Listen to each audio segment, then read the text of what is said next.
Good morning, ladies and gentlemen. Welcome to another edition of the Free American Hour. I'm your host, Clay Douglas.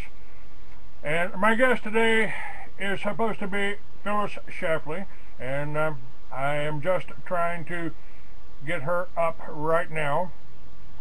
So we'll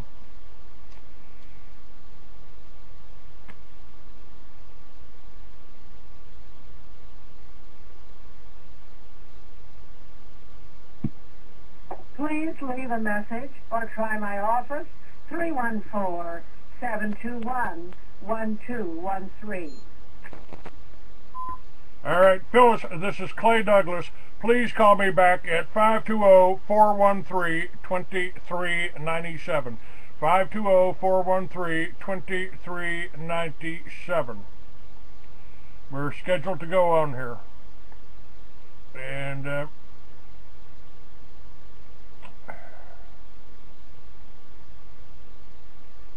all right.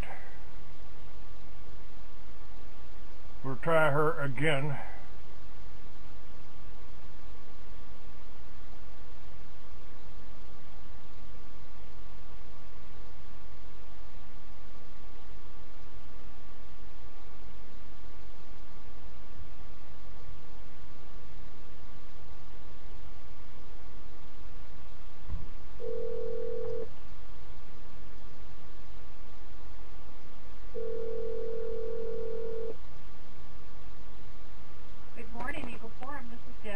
Hello, Deb. This is Clay Douglas again. Phyllis is not answering the number that she answered an hour ago. Oh, okay. Can you try to contact her and give her my phone number and have her call in on my show? It's 520-413-2397. I told her we'd be coming up in 1 hour when I talked to her an hour ago. So. Okay, 520-413-2397. Yes, ma'am. Okay, I will call her cell. Thank you. I appreciate that, and have her call right in. I'm doing the introduction for her now. Okay. Thank you, dear. Bye-bye. All right. Let's do that. First of all, I know she's alive. I know that she's well, and I know that that'll be coming up. So let me take the time to tell you a little bit about Phylis Schafly. She's been a national leader of the conservative movement since the publication of her 1964 best-selling book, Choice, Not an Echo. She's been a leader in the pro-family movement since 1972, when she started her national volunteer organization now called Eagle Forum. In a 10-year battle, Mrs. Schafly led the pro-family movement to victory over the principal legislative goal of the radical feminists called Equal Rights Amendment. An articulate and successful opponent of the radical feminist movement, she appears in debate on college campuses more frequently than any other conservative. She was named one of the 100 most important women of the 20th century by the Ladies' Home Journal. She has a monthly newsletter called the Phyllis Schlafly Report, now in its 45th year. Her syndicated column appears in 100 newspapers. Her radio commentaries are heard daily on over 600 stations, and a radio talk show on education called Eagle Forum Live is heard weekly on 75 stations, and both of these can be heard on the internet. The link to her bio, what I'm sharing with you here, is it's linked to my site, to the Free American. She's also a lawyer. She served as a member of the Commission on the Bicentennial of the U.S., appointed by President Reagan. She's testified before more than 50 congressional and state legislative committees on constitutional, national defense, and family issues. She's a Phi Beta Kappa graduate of Washington University and Washington University Law School. She received her master's in political science from Harvard University.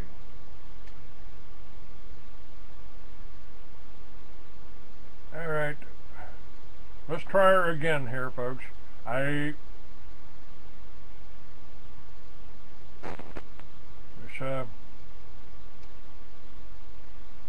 try her at the number I have to call her.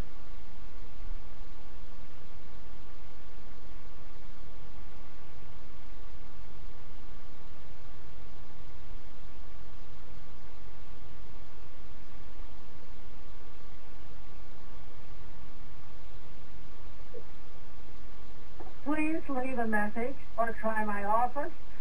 Well, we did that, Phyllis. We did that. And, all right, I don't know what to do about this. I'm rare that this happens.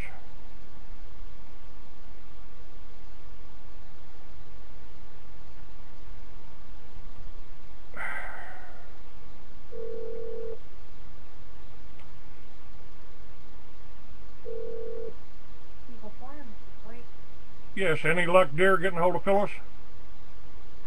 She will be in later today. She's not in right now. Yes, ma'am. I have a radio show scheduled with her, and I'm trying to reach her. The lady I just talked to said she was calling her on her cell phone. I'm still trying to find out. I've got her home number, and I'm trying to call her at home, but she's not answering. I'm worried about her. I just talked to her an hour ago and told her I'd be calling her in 1 hour. Okay, did you tell her you'd be calling her here? No, I called her at the number, the other number, her home number. Okay, could you hold on a second? Yes, ma'am.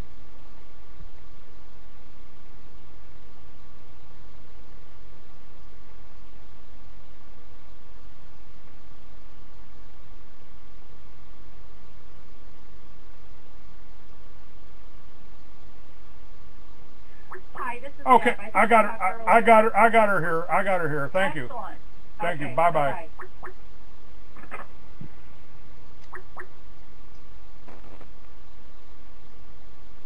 Hello, Phyllis. Yes, this is Phyllis, and I'm sorry I had a phone problem, but I'm here now. All right, dear. That's all right. You know, it was actually pretty good because I've never had the opportunity to do as thorough introduction of a person as I have you. You know, you're one of the people, one of the writers out there, one of the authors, and I've been reading you for years and I probably ran quite a few of your articles in the Free American over the years. Oh, good. Thank you so much. And it's really an honor to have you on here, Phyllis. Well, I'm honored to be on your program, and I'm sorry I'm late in checking in. That's all right, dear. I worry a little bit. I am a little bit controversial, to say the least. And I say my career has now spanned irritating 4 presidents. Well, so am I. Okay, we're contemporaries. But let's talk about Obama. I mean, there is the buzz on the internet now is that the Congress is considering indefinite detention for Americans in their new global war on terror, and the Senate is supposedly voting on that right now. The title I've got on my site is Obama moving us into socialism. And I'm afraid, Phyllis, I've been documenting this and studying history for the last 40 years, and I'm afraid that we're moving a little faster than that. I think we've already achieved socialism, and we are moving full scale into communism right now. I really would like to hear your opinion on that. Well, communism is usually ultimately done with guns, and he hasn't moved into that phase yet, but he certainly is moving us rapidly into socialism and maybe already be there, and that means he's taken over the economy and trying to destroy the private enterprise system, and I think the main way he's doing it is by the Francis Fox Piven strategy, which he learned, as Stanley Kurtz discovered, at a Socialist Scholars Conference when he was at Columbia University. And that is load so many people on dependency on government that you break the system. And also don't forget that any socialist policy means they can give favors and grants and rewards to their pals. It isn't everybody equal. It's a means of spreading the poverty around and then giving the goodies to your pals. Well, we can't exactly hang all of that on Obama. I mean, George Bush did hand the banksters $2 trillion on his way out that revolving door, didn't he? Yeah, I wasn't a big fan of George Bush, but at any rate, at least I think he did love our country, and I can't say that about Obama. Do you have any thoughts on this whole birth certificate? I mean, the people are coming out saying it's fake. I mean, he's, according to the guidelines for a natural-born citizen, he don't fit, even by his own admission, because his father was an American. And well, I'll tell you, I've survived all these decades of the political process by picking my battles. And I pick some and I reject others. And that's one battle I just don't choose to fight. I've got too many other battles cooking, and I can't take that along. All right. There are other people who are willing to do that. Well, that's kind of what they do to us, isn't it, Phyllis? I mean, they hit us with so many different things from so many different angles, and it's all aimed at, I think there's a single goal here that's responsible for almost everything that happened, and that's one world government and control of the population. I mean, isn't, aren't we what we're facing here? Well, that's right, and that's my column that's going up on the web today, is about the plan of the UN and Agenda 21, and it's just exactly as you say. It's to control our economy. It's to reduce the American standard of living. It's to reduce our population, limit our population, and it's to give the UN a tremendous stream of money, which should be de facto world government. Absolutely, these people are for world government. That's there are 192 countries in the world. We are giving foreign aid to over 150, about 150, including China, Israel, Libya. Yeah, and there's just so many things. Now, for example, the latest thing is this World Trade Organization, which said that we have to get rid of our cool law, that is the country of origin labeling. Now, I do my grocery shopping, and when I go to the grocery store, I want to know where the food comes from. It seems pretty simple. I want to know where it's coming. I want to know where the seafood's coming from, and then I know whether it's in some Asian sewage pool and it's raised, and then docked up with some antibiotics to try to make it safe. I want to know. And who are these bureaucrats over in Geneva are now deciding they're going to punish the United States if we put labeling on where our foods come from? Anytime, I've been telling... That's just one example. I've been telling my audience for about 20 years that any time a communist regime takes over a country, they go after three classes of people in order. They go after the farmers first because they don't want anybody. They don't want you being able to feed yourself. Two, they go after the intelligentsia next. That's anybody that's smart enough to know what they're doing. And third, they go after the veterans and the police that have remained loyal to the old regime. That'd be those of us that consider ourselves oath keepers. And we're under attack. The whole organization of oath keepers is under attack by ADL, Southern Poverty Law, any other communist groups that are out there. So that's true, and it's also a very deliberate attempt to reduce our standard of living. Now, just think, we live in a country where we have single-family dwellings that are heated in the winter and cooled in the summer. And we have this advantage because we work harder, and we have a better system, and we have private enterprise that has enabled people to build up a nest egg of their own and achieve the American dream. Now, the rest of the country is insanely envious of that, and they want to knock down our standard of living to the level of the rest of the world. Yes, and you know, when you tie all of these events in, and a matter of fact, in the chat room, a guest I had in there earlier was listing all of the problems that we're having here. It's you know, the food supply, the genetically modified food. I mean, this is basically, they're poisoning Americans. You got aspartame, and you've got prescription drugs that are killing lots of people. Well, you know, most of the ingredients in our prescription drugs are coming from China now, and it's just an outrage.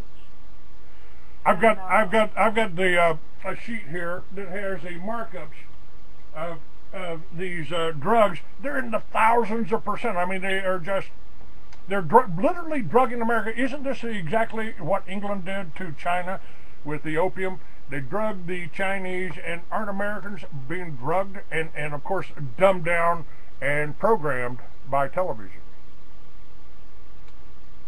Well, yeah, and video games probably too. Yes. Yes, I do think that, and of course, one of the biggest scandals that I've been talking about in Eagle Forum for 20 years, I guess, is a scandal that they don't teach kids how to read when they're in public school, and they let them go through year after year and not learn how to read. It's just a terrible scandal. That's why I wrote my own reading system, a real honest-to-goodness 100% phonic system, and anybody who uses it will know how to read. And they don't teach them how to read, and when you ask them why they're not teaching phonics, they say they are, and of course they're lying, because they're not. I don't owe schools.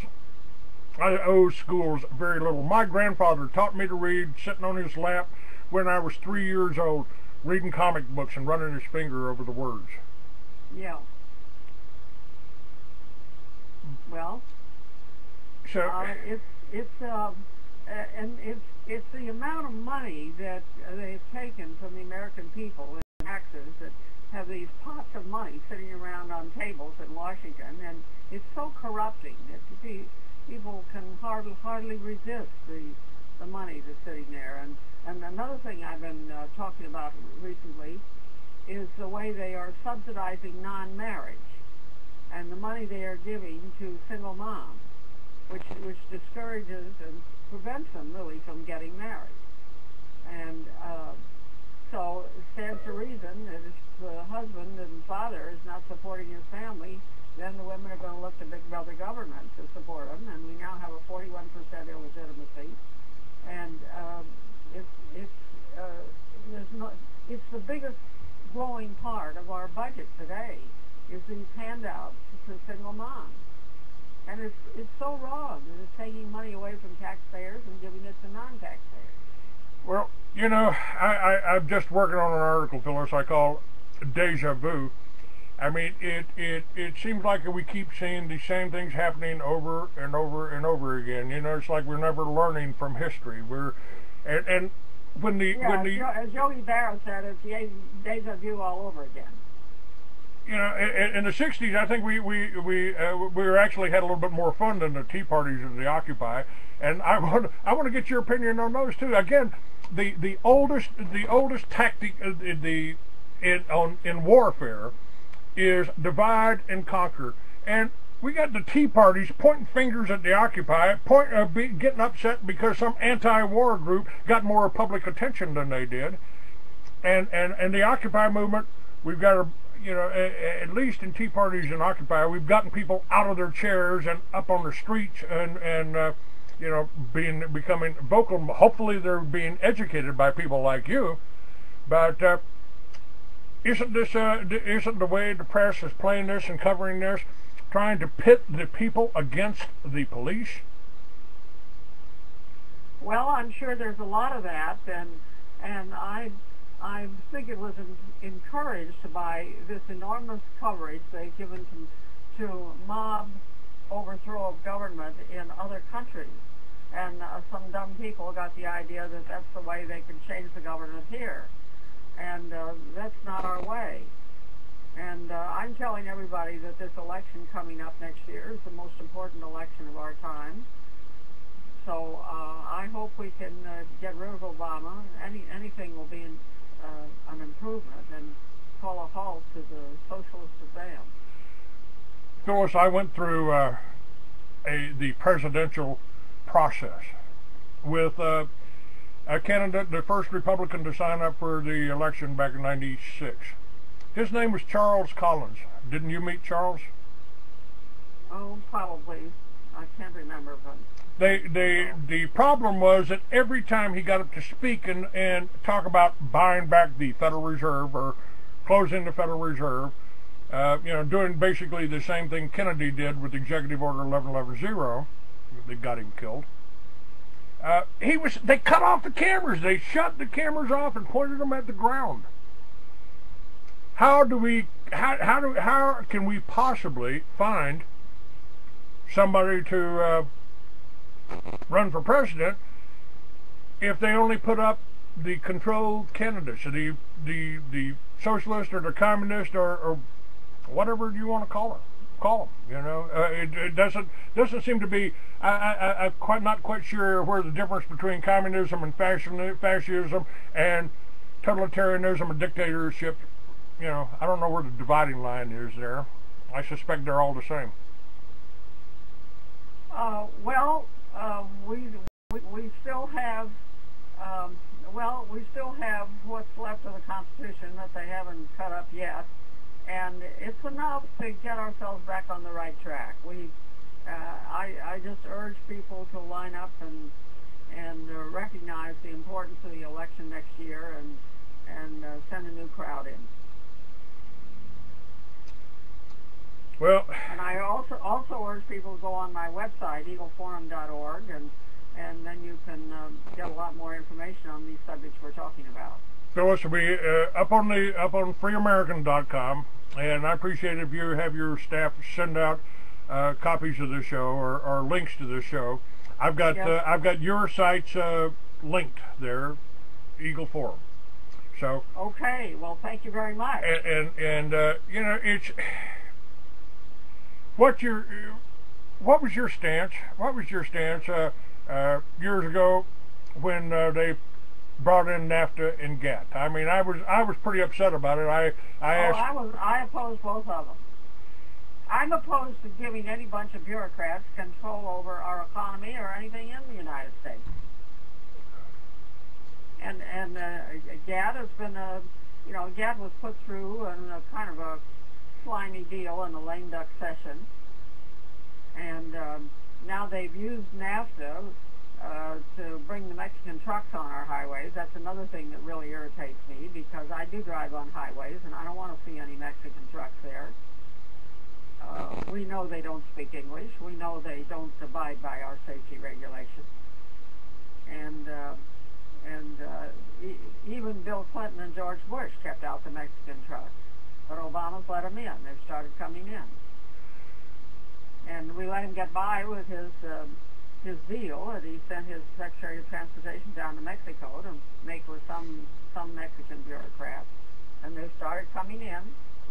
And they furthermore told this major Mexican trucker that they're such good guys, they're not going to be inspected when they come through. Well, that's it's more convenient to ship the drugs up by truck than by foot. That's right.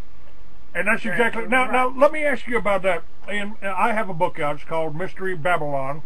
Doesn't sell a lot of copies because they really try to block it in libraries and all that, because it's got a history of the Rothschilds, the banksters who've been responsible for the assassination of anybody that opposed the banks.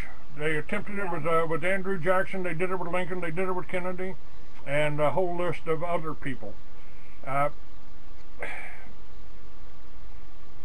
The CIA was running the drugs up to Mena, Arkansas, at the same time they were doing Iran-Contra and shipping the guns over there. And now the BATF, and by the way, I'll have Larry Pratt on my show tomorrow to talk about Operation Gunrunner. I mean, this is the most incredible thing to me.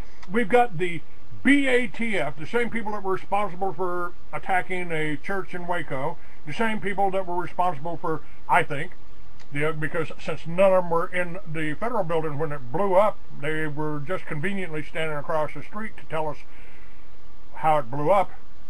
They're shipping guns to the drug cartels in Mexico, and I believe the drug cartels in Mexico are really the CIA and or Mossad controlled. What's your opinion? Well, I don't know if I go that far, but it's pretty clear that somebody in the Obama administration approved selling or giving these guns to the drug cartels, and we get a little bit of coverage of that on Fox News, the deal that they've called Fast and Furious, and I don't know if anything's going to come of it. People don't get prosecuted if they really do something bad to our country. Well, I've got one of my chat room people, Papa Bear from Alaska, says wants me to ask you if you think, with everything you've seen, can we correct the country, without violence? Oh yes, violence is not the answer. Absolutely not the answer. And that's why I think these enormous numbers of pictures on television of violence in other countries has given a lot of offbeat people in this country the wrong idea. That's not the way to go. The way to go is to make sure we get an honest election and vote them out of office.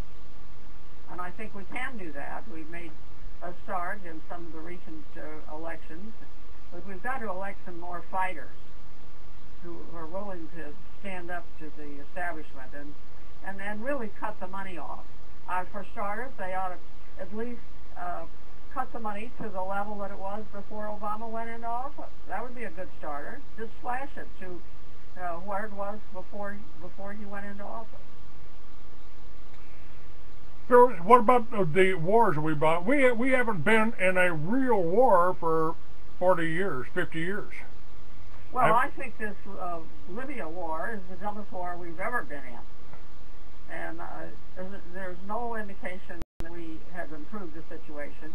In most of these countries, there's no proof that the crowd that we helped get to take over is any better than the one that we threw out. Let me give you a little sidelight on Libya. Now, we all know. All right, hold on just a minute. Hold on just a minute, Phyllis. Let me